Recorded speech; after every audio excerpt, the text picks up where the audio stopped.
Praise the Lord. Hallelujah. ప్రభు అయిన యేసుక్రీస్తు నామం పేరిట మీ అందరికీ శుభోదయం. ప్రియ దేవుని బిడ్డలారా, ఈ శనివారం దినము 20వ తేదీలో 12వ నెల 25వ సంవత్సరంలో మనము ప్రవేశించాం. ఇక చాలా దగ్గరికి వచ్చేసాం. క్రిస్మస్ పండగ ఆల్రెడీ క్రిస్మస్ పండగ వచ్చి నెల అయిపోయింది. మనమందరం నవంబర్ నెల 25వ తేదీ నుండి ఈ క్రిస్మస్ ఆనందాల్లో మునిగి తేలుతూ ఉన్నాం.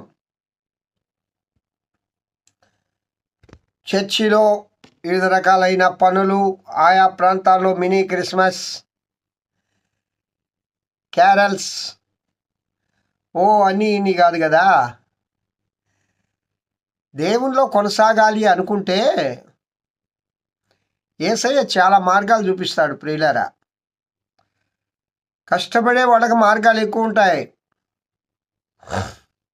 కొందరు ఉంటారు, నా ఆలయం, నా చర్చి, నేను ఇక పక్కన వాళ్ళ గురించి పట్టించుకోను, పక్కన వాళ్ళ దగ్గరికి పోను అంటే అది సోంబేరితనం అని అర్థం. సహవాసం అంటే ఏంటండి? అందరితో మనమందరము కూడి సమాజముగా దేవుని ఆరాధింతము అంటారు. అందరం అంటే నీ సంఘమే కాదు, ఇది అసలు సార్వత్రిక సంఘం ఉంది. సార్వత్రిక సంఘం. మనమందరం ఒక్కటే. మనం కొలిచే దేవుడు యేసయ్యే, మన ఆరాధికుడు యేసయ్య, మన రక్షకుడు యేసయ్య. యేసయ్యను కొలవకుండా ఏరే వాళ్ళని కొలిచే వారి దగ్గరికి నువ్వు పోవద్దు.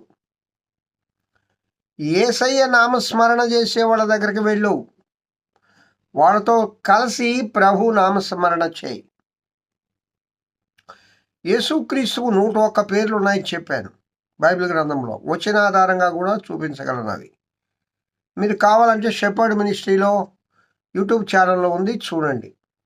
పరమగీత ప్రసంగ వాహిని అని కొట్టండి, వాటిల్లో ఉంటుంది. ప్రియులారా, మనం గమనించవలసిన విషయం ఏంటంటే, రక్షకుడు అనేది ఆయన పేరు కదా, యేసు. ఆ పేరుకు తగ్గ గుణగణాలన్నీ కూడా యేసు ప్రభువులో ఉన్నాయి. 101 పేర్లు ఉన్నాయి అన్నాడు. ఆ 101 పేర్లకు తగిన గుణగణాలన్నీ కూడా ప్రభువులో ఉన్నాయి. ఇప్పుడు కొందరు పేర్లు విచిత్రంగా ఉంటాయి, చాలా విచిత్రంగా ఉంటాయి. వాళ్ళు ఉండే తీరు వేరు, ఆ పేరు వేరు. ఒక దైవజనులు